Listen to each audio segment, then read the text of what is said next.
We are back with another episode of the Erectile Dysfunction Radio podcast. Today we are joined by Dr. Robinson. Dr. Robinson is a naturopathic medical doctor who focuses on longevity and sexual wellness. He is a member of the husband-wife combo known as the Sex Docs, and combined they have 36 years of experience in longevity and holistic medicine. Their insights into nuanced sexual wellness, particularly how hormone balance and mental health interplay in men's sexual well-being, is the area of topic for us today. So, Dr. Robinson, thank you very much for being with us. Oh, you're very welcome, Mark. I'm excited to be here. Okay, so to get us started, can you just give us a quick overview of the primary hormones involved in sexuality and sexual function, in particular erections? If we're talking about men, and I think it's important, we obviously this is focused in and around erectile dysfunction, and I would love to at least discuss women to some degree because it actually relates to what it is that guys are dealing with, meaning making sure that their partner is handled. If it is a heterosexual couple, it's important to make sure the female is kind of handled hormonally and sexually optimized as well. But as far as guys are concerned, when they first come in to see us, we're going to get a very comprehensive overall lab for them. It's about 8-10 pages long with multiple things on it that are related to inflammation, that's related to metabolic health, and a multitude of other hormones that are outside of just the typical sex hormones.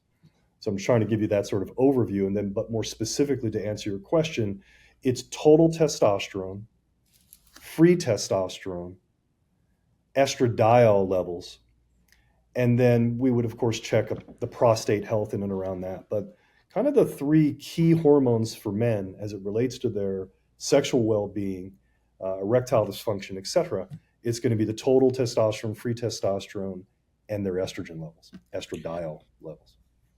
Okay, so the two hormones then are testosterone and estrogen, is that correct? Yes. Okay. Now, what are some of the early signs that a hormone imbalance may be affecting sexual performance?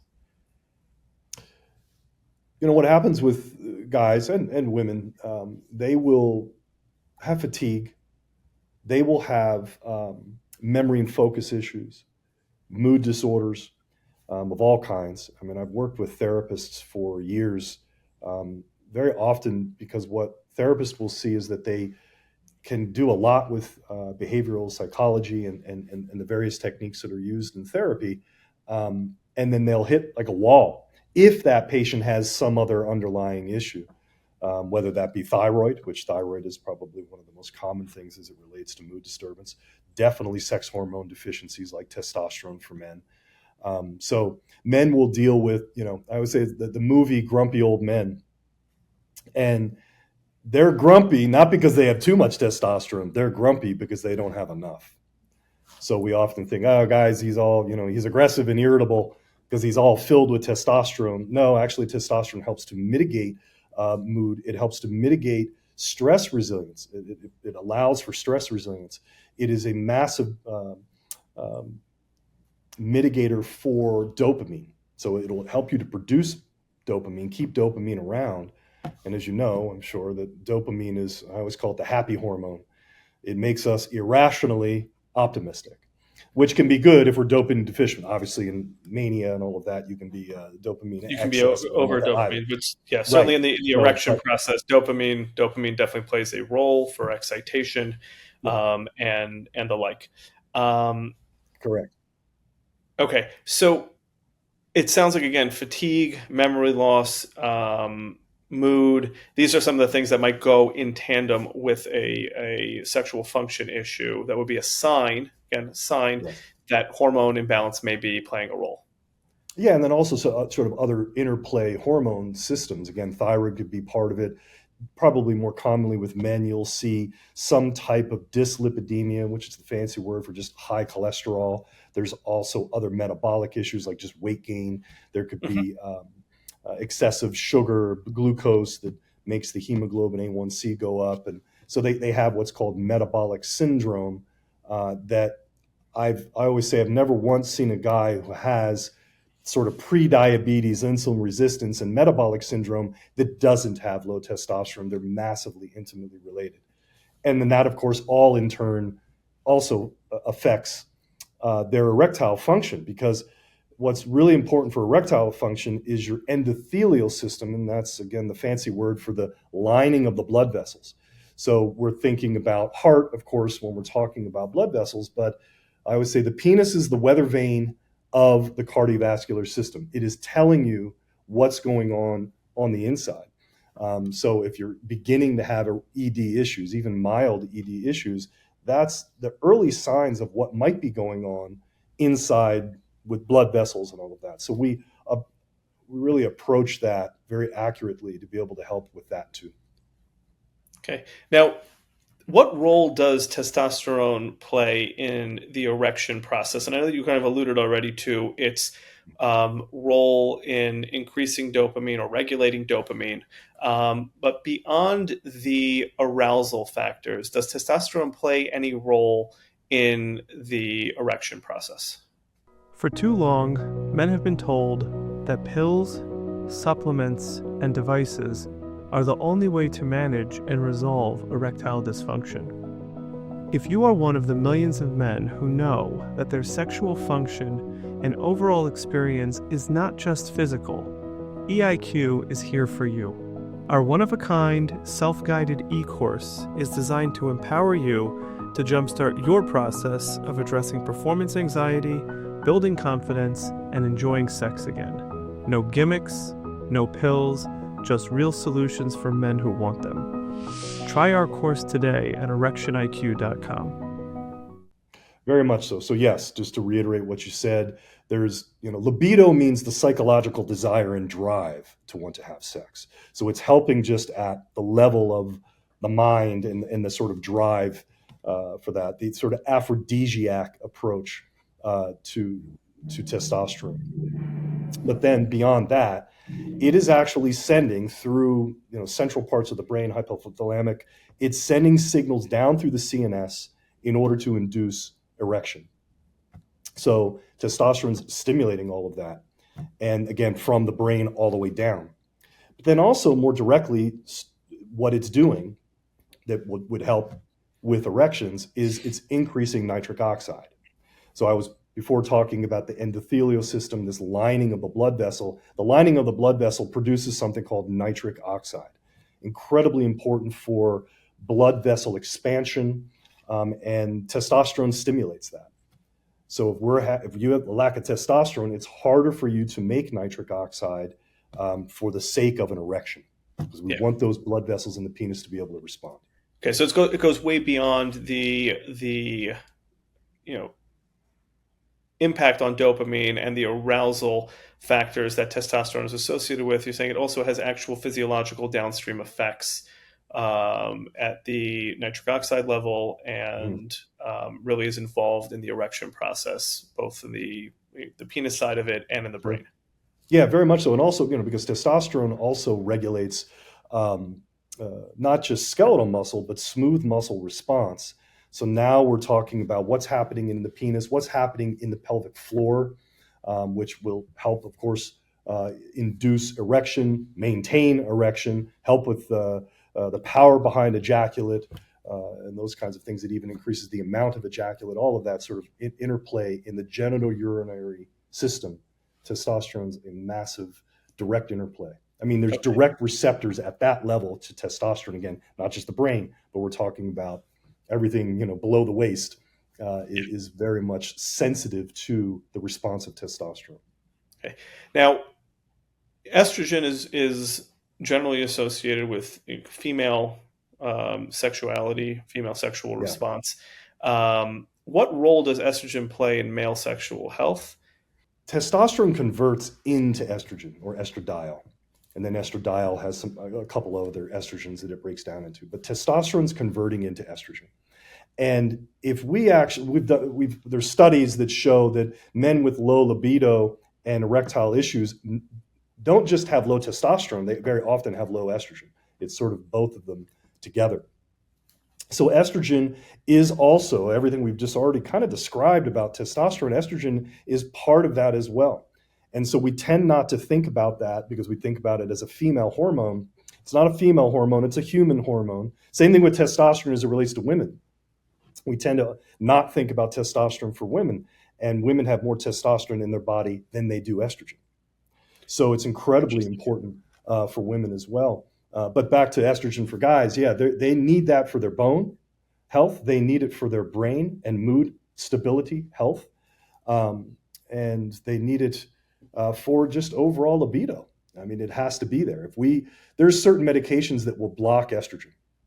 And if a man takes those medications at higher amounts and he blocks his estrogen really, really low, he will lower his libido. His testosterone might still be good, but if he lowers that downstream hormone estradiol, his libido and his ability to have an erection will plummet. Okay. Dr. Robinson, can you speak a little bit about cortisol and how that can interfere with erections and libido? Yeah, I always say stress trumps all. So patients will say, what are my levels? What are my labs? I show them their testosterone levels for a guy that's super optimal the way we want to see it, but they're stressed to the nines. And if that is the case, what literally happens is that cortisol, I always say it's kind of like the bouncer at the club. The party is inside the club. The party's inside the cell. So if the testosterone is floating around in the blood, but it comes up to the cell from a receptor standpoint and it can't get inside, if the door is not open and the testosterone cannot get into where the party is, you won't feel any better. So you could have plenty of testosterone, but what is the bouncer? What blocks the way? Cortisol. So cortisol will literally come up, close the door, and not allow testosterone to get into the cell to make somebody feel better, whether they're talking about cells in your brain or in the penis or anywhere in your body.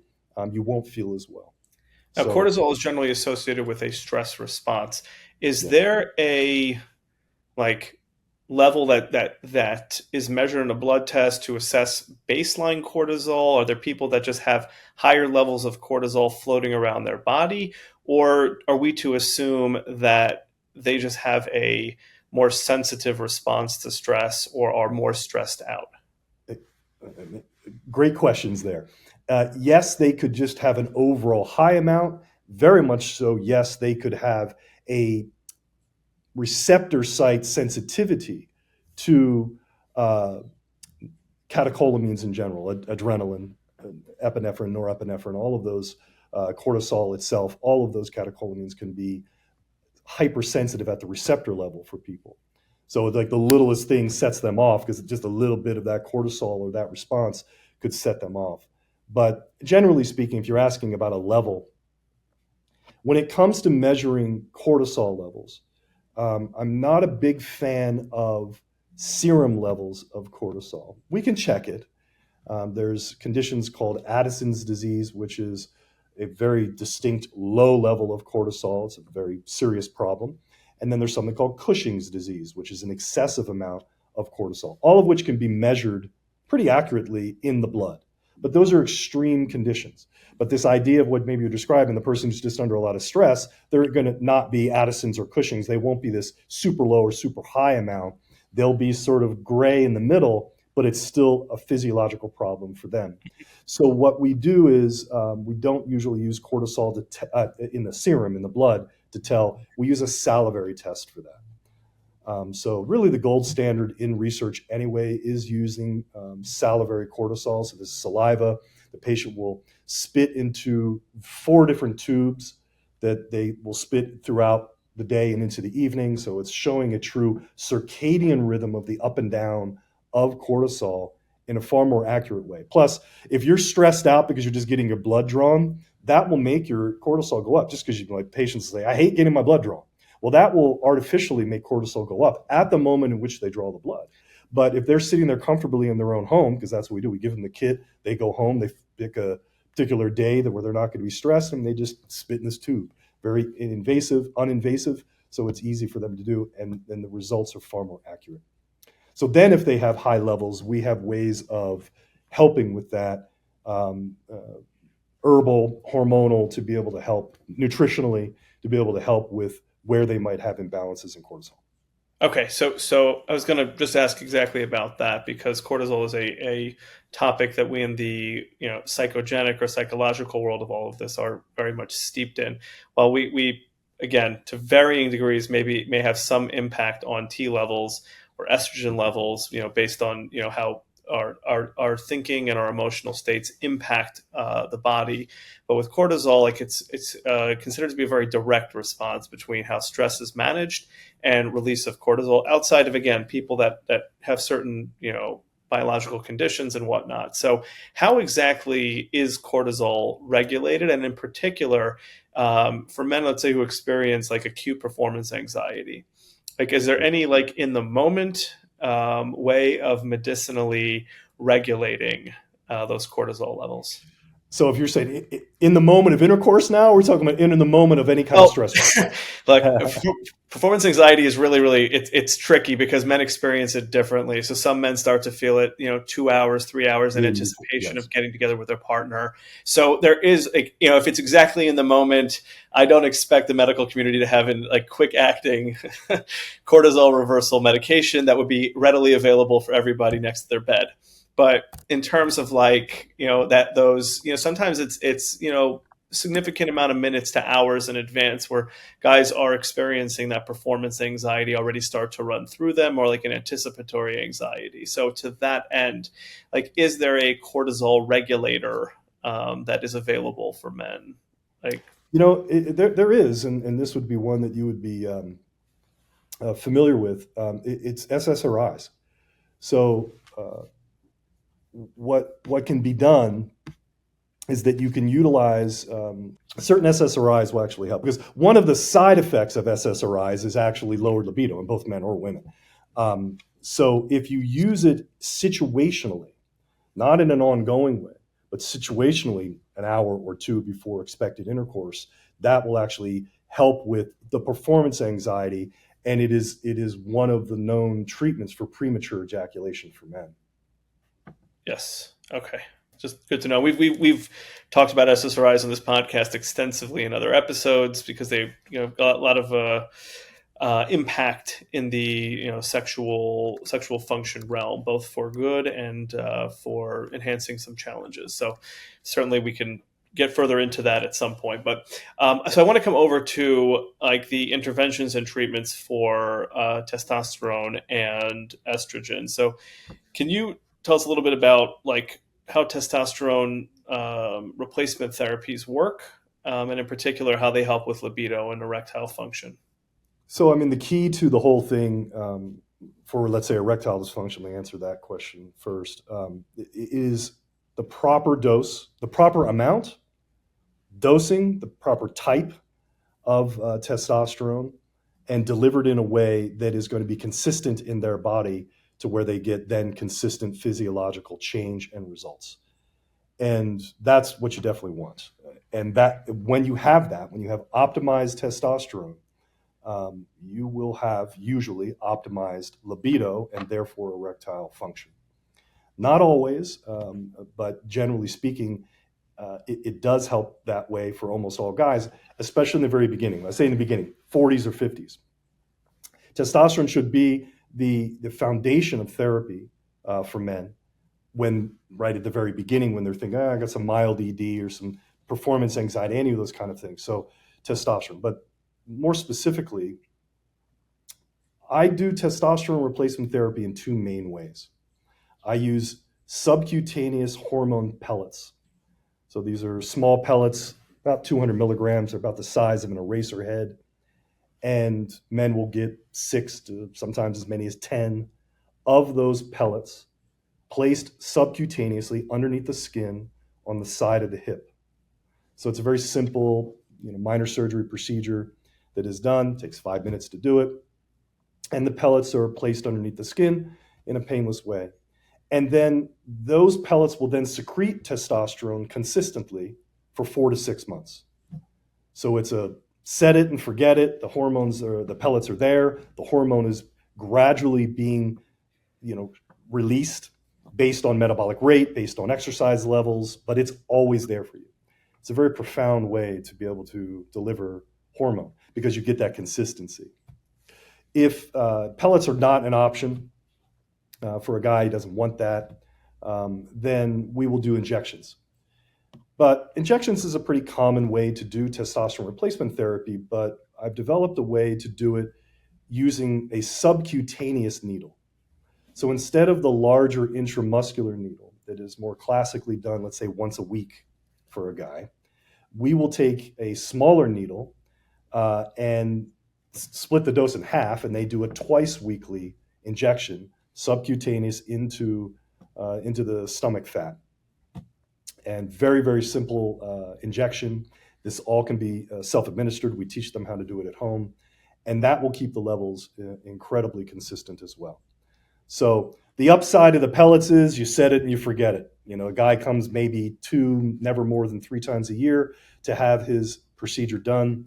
It's simple. The downside with pellets is you have to go 7 days with no exercise, and there's certain restrictions. Sometimes there could be extrusion or infection with the pellets. It's rare, but it happens. So those are some of the downsides. The upside to the injections is there's no restrictions to exercise or anything like that. Very easy that way, but you got to give yourself an injection 2 times a week. So the patient just has to kind of pick what's best for their lifestyle. But either way, both of those methods work extremely well for men. Okay. Now, are there any natural ways to boost testosterone? Let's say a guy just doesn't want to start with TRT, hesitant, doesn't like the idea of anything in the skin. Are there any recommendations out there, more of like Yes. a naturopath? Yeah, I'll give you a few things. Number one, lift heavy things off the ground. So like weightlifting? Weightlifting, it just can't be emphasized enough how incredibly important that is to increase testosterone and growth hormone in men. And when I say lift heavy things, I mean usually, guys go in. Exercise is great, but if someone's saying, "What's the best exercise that I can do to increase my testosterone?" It is heavy weightlifting. It's moving into something where you're going to be lifting heavy and having good form and doing all of that in a proper way. That is one of the best ways to do it. Now, sometimes that can be hard because then maybe if testosterone's low, you don't feel like doing anything. So you got to push through that. But once you get going, especially for younger guys, if I get a younger guy, he's in his 20s and his levels are not optimal the way we would usually want to see it, and he's willing to play ball, meaning he's going to go and lift heavy and do some other things nutritionally that we can discuss, I can get his levels up. If a guy's 50 and then his levels are low and he just wants to start lifting weights, it's going to work. It's going to be good that he's lifting weights, but it's not necessarily going to change the levels as readily as it would in a guy 20s, 30s. So lift heavy things. Another thing is make sure you're getting plenty of protein. Again, hard to overemphasize the importance of protein and fat because testosterone comes from the cholesterol molecule. That's where it's all sex hormones. A lot of these hormones are born from the 4-ring structure of cholesterol. So you have to have plenty of that, and that is going to be found in protein and fat. And cholesterol is not evil. We need it. So again, it helps you to make testosterone. So making sure fat and protein is there in an adequate amount. If we're talking about a particular herb, one of the ones that I've used for many, many years, I still use it. It's called Tongkat Ali or Uricomia longifolia. Another name is longjack. So Tongkat Ali, this is a Malaysian root herb that is extremely effective. A lot of research behind it to increase total and free testosterone in men. And it helps with cancer, and it's got all kinds of research around this. The Malaysian government has done all kinds of research. So that particular herb will help from an aphrodisiac standpoint. We had mentioned that earlier. Aphrodisiac means herbs that will stimulate your desire, but it doesn't necessarily stimulate your testosterone.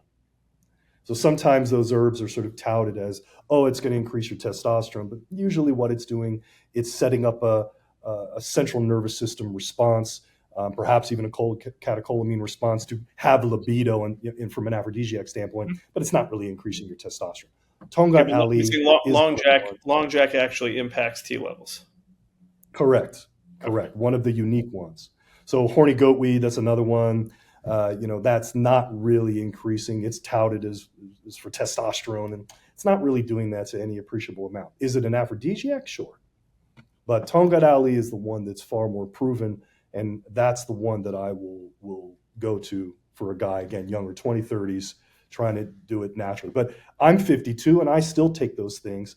One of the interesting things about Tongkat Ali is it really stimulates the testicles. So guys will actually get fuller testicles when they're on Tongkat Ali. And that could be beneficial even if you're on testosterone replacement therapy. It's good to keep the testicular function there. And Tongkat Ali is pretty powerful at helping with that. Okay. Is there any risk? Like, can you take too much of this long jack herb? Or if a guy's saying, "Hey, look, I'm on a health binge right now, and I want to get everything moving right. I don't know how you consume it. I don't know if you bake it or you swallow it or you make it into a It's just tea." a pill. A pill, okay. A pill. I mean, classically, the Malaysians and Indonesia, they would take it as a tea. It's very, very bitter. I've done it that way too. It's a lot of alkaloids in it, so it's very, very bitter. But they have pills for it. It's really easy to do. But no, to answer your question, they're really you're gonna throw up before you ever got to the point, meaning just out of nausea, before you ever could consume enough. They've done studies with rats on that. It's called the LDW, the lethal dose weight, LD50.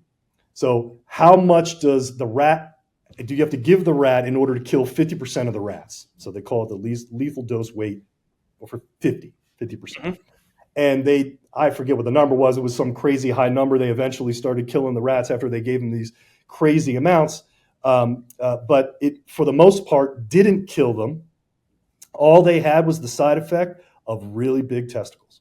So they were rats with humongous testicles. So it was very difficult for them to kill them with huge amounts of Tongkat Ali. So Okay, and is there any anyway, risk? yeah, Is there any when you talk about like humongous testicles? Is there any risk to I'm sure some people hear that and they go, "Oh, amazing! I'll have giant testicles," and other people are wondering like, does it get too big? Is there like a no, tipping point with all that, or it's just they're no. enlarged but not inflamed? They're enlarged and full and active. A lot of times that's what happens is the testicles are not awake enough for guys. So it's waking things up, making them full, nothing out of control or anything like that, just full and adequate. Okay. Can you just staying on this natural path? Can you talk if there's can you talk about sleep and if there's any role that sleep has in the production of testosterone from a natural Yeah. standpoint? So same thing. I mean, we're back to this idea of rest, lowering cortisol, and not only helping with testosterone, which it's true that high quality sleep, napping can be really good for longevity in general, and definitely testosterone. It also increases growth hormone. So if you're getting adequate sleep, you're increasing growth hormone that's being secreted out of the pituitary. And growth hormone then goes to the testicles to stimulate the testicles to make more testosterone. So there's this interplay. Testosterone also stimulates the pituitary to secrete more growth hormone. So those two things, again, have an interplay. So yes, sleep is massively important to make sure the testicles are going to be able to do what they need to do, because a lot of it is really mitigating the cortisol response. Okay. And then to round this out, are there any particular diets, lifestyles, fasting approaches that have been demonstrated to help to naturally increase or maybe have a negative impact on T levels? Well, the negative impact, without question, is the vegan lifestyle. If you want to slam your testosterone, uh, you know, consume soy and don't have high quality animal protein. That's one of the best ways to lower your testosterone levels in the long run. And I say it that way because a lot of people will adopt a vegan or vegetarian lifestyle that in the interim, in the 3 months, 6 months, 12 months, they can actually feel pretty good. It's almost like a cleanse. But it is the long-term approach of that starts to really affect sex hormone production, and it isn't good. So to the counter of that, it is what is called the ancestral diet. And the ancestral diet would mean, what did our ancestors from a hunter-gatherer standpoint, how did they eat? And that is high quality fat, protein, and minimal carbohydrates. If they are consuming carbohydrates, these would be usually sprouted and or fermented. And so, fermented, which just helps with the gut. The gut helps with the brain, obviously this sort of gut-brain axis, all of that. So that's the best way to produce testosterone, is this sort of ancestral, another name is paleo. There's a great book called Degeneration, Nutrition and Degeneration. And Weston Price was this 1920s, 1930s, he was a dentist, and he went all over the world looking and studying the various peoples at that time, the hunter-gatherers that he could see. And those that would have been the indigenous peoples that maybe went into a Western diet. So he was able to observe them. He was looking at their teeth, bone structure, the maxilla, but inevitably their overall health. And he found across all the 6 of the 7 continents that he studied, he found that there was a consistency, and that it was this ancestral sort of diet approach that first of all, there were no vegetarians. That did not exist in any of the peoples that he looked at. And so it would have been this high protein, particularly high fat, sacred fats, these peoples would call it. And that would be what would lead to better health across the board.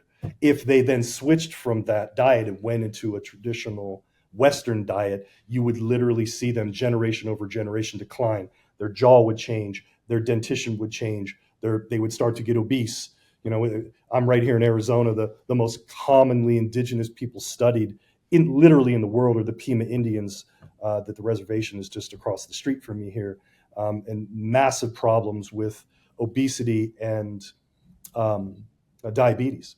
And this was just based on introduction of a Western diet for them that their genetics could not handle. You put them on more of an ancestral diet for them, and all of those things are reversed.